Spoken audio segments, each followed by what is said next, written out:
All right, welcome back to the Prospecting Show. Today is Monday, June 29th, and we got the guys from Linked Leads here on the call. We got David Getsinger and James Viola. How are you guys doing?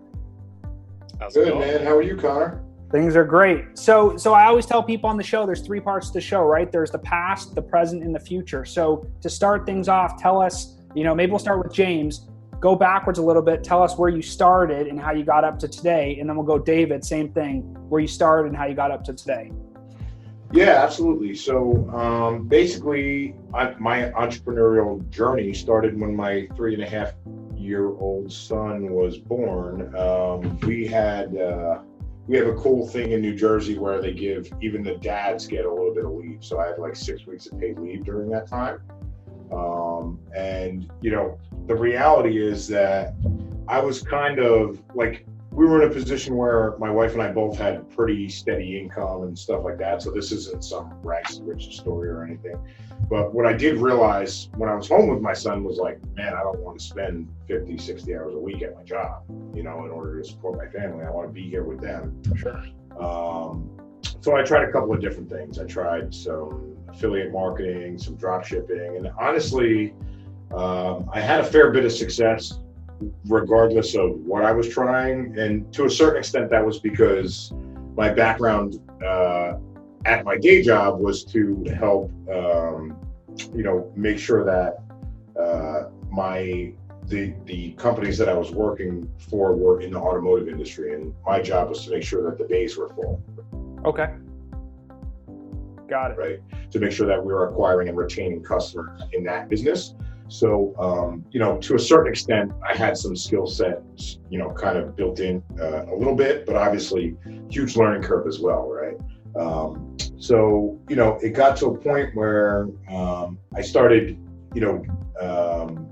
marketing for local businesses, pretty much of all types. Right. Like I didn't really have a specific niche. Which I think many people make that mistake when they first start out, right? Sure. And what happened was we had a couple of good months, and then next thing you know, like my wife never had to go back to work. I did end up having to go back to work, obviously, because I didn't build a business in 6 weeks. But within about 6 months or so, I had replaced both my regular day job income plus my wife's former day job income. So I was like, why the heck am I still here? Like, I might as well, give this thing a real go. And at that point, I decided to go full time with my business. At this point, I had moved into more along the lines of what my day job entailed, right? In terms of helping businesses to acquire and retain more clients. And, I was getting my own clients through various methods, right? I was running ads, even though I didn't really know what I was doing in that regard. I was cold calling. I was going to BNI events and all the stuff that people hate to do, right? And then ultimately, somebody had introduced me in early 2017 or mid 2017. Somebody had introduced me to the idea of utilizing LinkedIn. Now they were doing something completely different than what I do because they were just straight up manually hands to keyboard, connecting with people. And back then, obviously, it was, more than possible. And honestly, it still is more than possible to, acquire clients that way. So then I started, looking at different ways where you could potentially automate that process and, kind of developed an entire acquisition system centered around LinkedIn.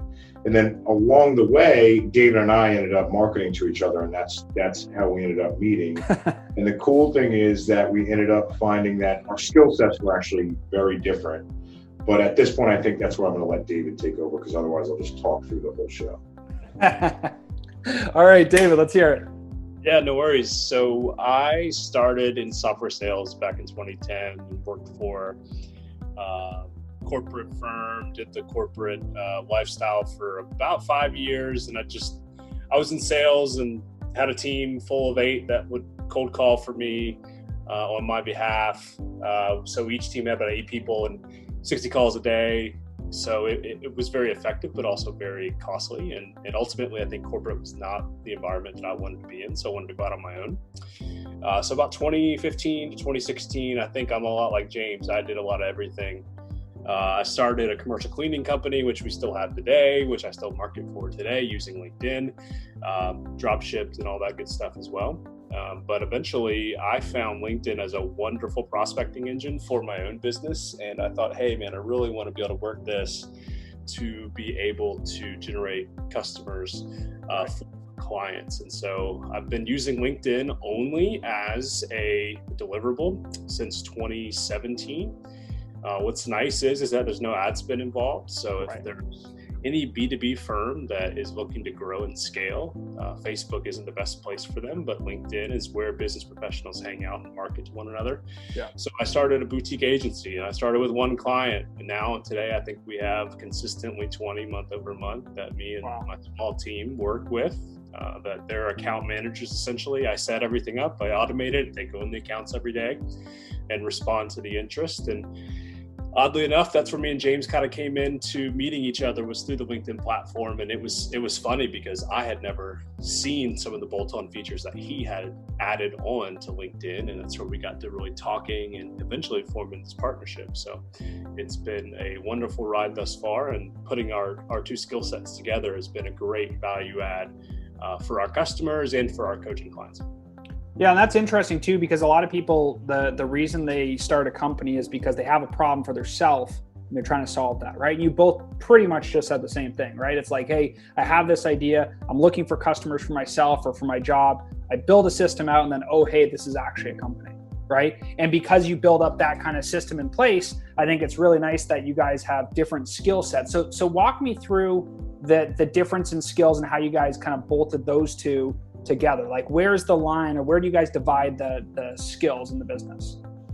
Yeah, that's obviously a fair point. I mean, ultimately, the reason that I was so intrigued by working with the prospect of working with David in the first place is because basically, I was doing all this extra stuff outside of LinkedIn in terms of, automating the outreach beyond just messaging someone in the inbox, including a cold email follow-up and multi-channel retargeting efforts and things of that nature, and having a pipeline that's semi to fully automated as well. Sure. And when I introduced these ideas to David, he had never heard of them, you know what I mean? But he was already getting great results for himself and his clients without that stuff.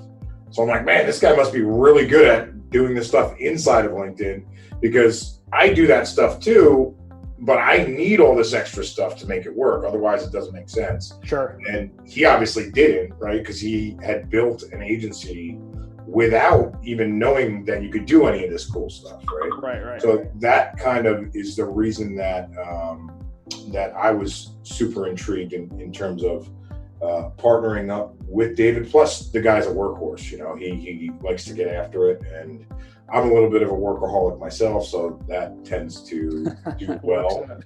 Yeah. So I'll kind of let David take it from there, though. Yeah, I mean, James has a very nice feature, bolt-on features that I was never using for my agency before. And I was using LinkedIn only, getting 12 to 20 firms that were interested in our client services per month. And then you add on the bolt-on stuff on the back end outside of LinkedIn. So really, I was very familiar with inside. James was very familiar with outside. So putting those two together, it just turned it into a machine that really just blew it out of the water. Yeah, and that's interesting you talk about that, because a lot of people, I think, this is kind of a theory, but I think marketing going forward is going to be more omni-channel, right? There's a lot of people who are independently building these vertical stacks. Hey, we're on TikTok. Hey, we're on LinkedIn. Hey, we're on Facebook. And people are just starting to realize these multi-channel or omni-channel retargeting strategies that exist, right? Take it to email, take it to Facebook, take it to Instagram, take it off the platform, put it in your CRM, like whatever it is you're doing, they're starting to go around to these different kind of areas and do banner ads, things like that. And so many people haven't even started to figure that out yet, right? This is like, we probably have 2 years still. Even the people who listen to this are still not going to figure out all the steps. But it really is the future, right? You see people getting retargeted in certain ways, and you guys have just already figured out how to bolt all these pieces together so you get a better result. And kind of to James's point, you can definitely kill it inside LinkedIn and LinkedIn alone. But if you have the right audience and you have the right customer base, you can go omni-channel and be a lot more successful if you do it right. So, where do you see you guys going now? Like, what do you see the future as? Is it omni-channel? Is it just developing the relationships further? Is it more in sales copy? Like, what do you think the kind of secret piece is that you guys are doing that's better or more efficient or more effective than anybody else out there? Yeah, so from a coaching perspective, right, Connor, I mean, that is kind of a thing where, a lot of people, especially when it comes to LinkedIn and email, it's all like swipe files, copy and paste, this, that, and the third, which is great for speed of execution. So I'm not speaking down on those programs or those people. But I think one of the big differences, and there's actually quite a few in terms of the way that we approach it, but one of the big differences with David and I is that we're giving people frameworks in which they can, still create effective messaging, but also find their own voice at the same time, rather than using a copy and paste template that inevitably becomes tired once it's used by 1,000 different marketers 100 times a day. I mean, it gets played out, right? So. We're big proponents of saying, okay, here are the components you should have in your messaging. Now go write some messaging and present it to me and David, and we'll rip it apart, tell you how bad it is. I'm just kidding. Kind of, not really. And then, we'll critique it honestly, right? Whether it's good or bad. Right. And then, you can take that criticism and utilize it in order to refine it. And ultimately what we end up with is, even though we have dozens of people in our group coaching as private clients, none of them there's no two messages that are alike, right? Right. So everybody has their own unique messaging. Everybody has their own unique landing page, their own unique ads, so on and so forth. And it's a little bit more high touch than the typical program, which obviously makes it so that we can't take on as much volume. It's just like physically impossible. Because the other reality of it is that David and I, in addition to coaching people, we are both still in the trenches running our individual agencies as well, right? So for us, that's huge. It's important for when we're looking for our own mentors.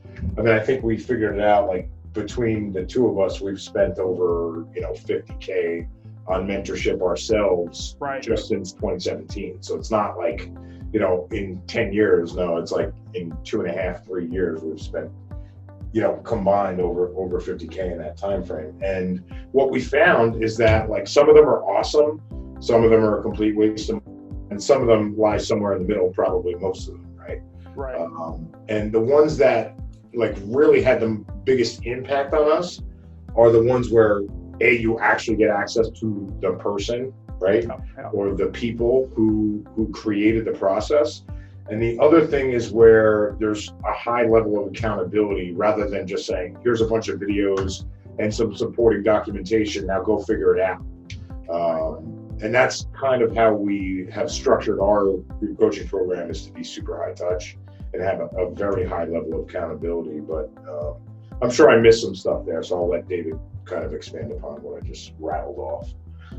No, I mean, I think we both still see value in having our own agencies, right? We still see value in growing, because I have a really low ticket offer inside LinkedIn only. James has the all-encompassed outside offer that's higher ticket. But ultimately, like, we found that agency owners didn't have an engine in place to grow and scale, and we could teach that really, really well. And so that's really what this coaching program is like, I've been there with the pendulum swings in revenue, right? Like, you prospect for time, then you're done. When you get someone that raises their hand and say, yes, I have an interest in what you have to offer, you sell to them, and now you've got to fulfill.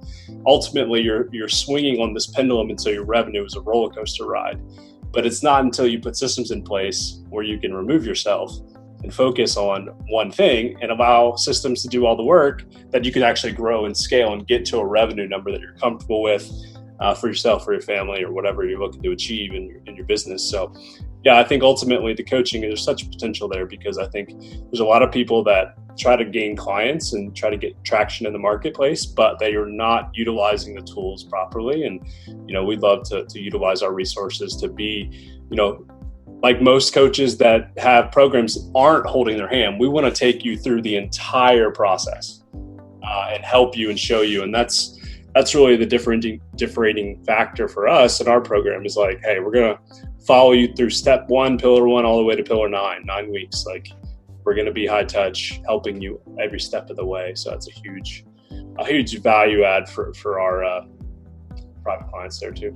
Yeah, and when you guys say that you have, high touch and you're kind of interacting with your clients, what do you think the number one thing is that your customers say at the end of it? Not on the agency side, but on the coaching side. Like when they finish your 9-week program, I'm assuming most of them are commenting on the high touch, right? Because like you guys say, a lot of courses are like, hey, here's an info product. It's 40, it's 4 modules, 10 videos a module, it's 40 episodes, and go knock yourself out, right? But you guys are kind of structuring it a little more formal. And because it's a 9-week program, I mean, you guys have an enrollment period, I'm sure, and then you roll through the steps, and then you guys re-enroll again. So, what do you hear from most of the people that you are coaching? Like, what's the part that they like the most about your program?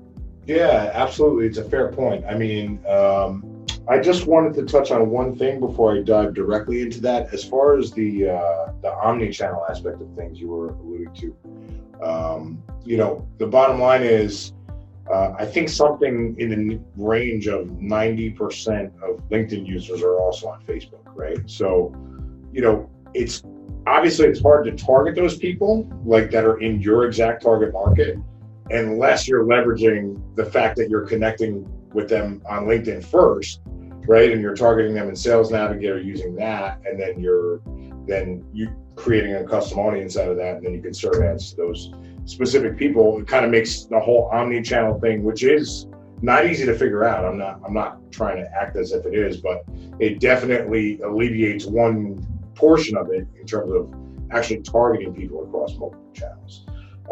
Now, with regards to what our students are saying about our course, I mean, it's funny because we have some people who literally didn't even have an agency prior to coming on board, and we have some people that were already had agencies that were doing, $30K plus a month join our course as well. So the sentiment in that regard is definitely it varies depending on what level of expertise they already had or where their scheduled calls were already coming from and things of that nature. But here's what I can tell you for certain is that people who are accustomed to only booking calls from cold email absolutely love our process because they feel as if the calls are so much warmer and fuzzier to begin with, right? Like that initial call where you're trying to ask, hey, what motivated you to book the call or whatever the case may be. Well, when you're coming off of a cold email, it's like, what do you mean what motivated me to book the call? You sent me an email, you know what I mean? Right. Whereas with the organic outreach process in LinkedIn, it's a little bit, warmer of a process. And to be honest with you, even when you compare it to inbound paid ads, I find personally that the show up rate is so much higher, and my close rate is higher on LinkedIn leads as well. So when it comes right down to it, I mean, like we have people who are adding on to the healthy revenue that they already had in place, and we also have people who literally didn't even have agencies that within a week or two of going live already have 4 booked calls, 8 booked calls, 12 booked calls. And it's cool because it lets you know that what you've been doing since 2016, 2017 is still relevant, right? Yeah. Because that's super important when it comes to coaching as well. And then what I would say as far as the other aspect of that is it lets you know that like you really have, between myself and David, we really have a process that's dialed in that is suitable for different skill sets, right? People who are experienced marketers, people who literally don't even have an agency are all getting booked calls. And it's funny because you see other agency owners out there kind of floundering for months and sometimes years at a time, Yeah. struggling to be able to get booked calls. And we've got guys who've, been live 2 weeks with their campaigns and they're already getting inbound bookings. So it's pretty cool. Yeah. And it's interesting. You guys kind of bring up, the organic component, right? Because at the end of the day, a large amount of the organic pieces are what leads to that better phone call, right? The fact that it's organic leads to the phone call quicker, the show up rates there, the close rates higher, just because it's a real relationship, right? It's not an interruptive ad. It's not a banner ad like, oh, I saw that, click it, and then forget about the ad, later. It's really, hey, this person's talking to you, you've built a relationship, you're interested in chatting, and then you get on the phone. So where do you guys see mixing organic and non-organic strategies? Like, do you think that people should start with both? Should they start with just organic and build up? Is it a revenue thing? Like, where do you kind of pull those two together? And when do you recommend that an agency or a business owner starts combining the two? That's actually an excellent question. So for our specific strategy, you have to wait till you have at least 200 connections in your target market in order to start combining the organic with the paid. And at that, you can do it at a super low ad spend, right? Because obviously you're staying in front of a very small audience. So staying in front of a couple hundred people or even 1,000 people or even 2,000 is much more cost effective than it is to try to serve ads to 2 million people or 20 people as you would be with cold ads, right? So you can effectively stay in front of those people for $5 to $10 a day rather than having to spend the typical $50 a day or $100 a day like you would in order to be successful, with cold ads alone by themselves as a standalone. Yeah, and it's also interesting because it's kind of a top versus middle versus bottom of funnel strategy, right? If you kind of run paid traffic to the top of a funnel where it's, like you said, 2 million people, interest-based targeting, maybe you have an age and a gender associated with it, it's like you're just pulling out the shotgun and ripping holes in the wall, right? Whereas if you take that mid-market or mid-level funnel and you're like, hey, they already are the right job title, they're already in the right country, they already fit these soft parameters, right? Whether that's a keyword or a history or whatever it is that you look for in the profile, and then you retarget those people, that's a heck of a lot better than looking for someone who has interest in Weight Watchers or whatever the interest-based targeting is on Facebook, right? So it's really interesting that you guys have done that. How have you seen like custom lists? A lot of people take lists, download those lists and then upload them to Facebook and try to run custom audiences off of some Google lead finder, a list they bought or whatever. What do you find with these custom audiences that you guys are building?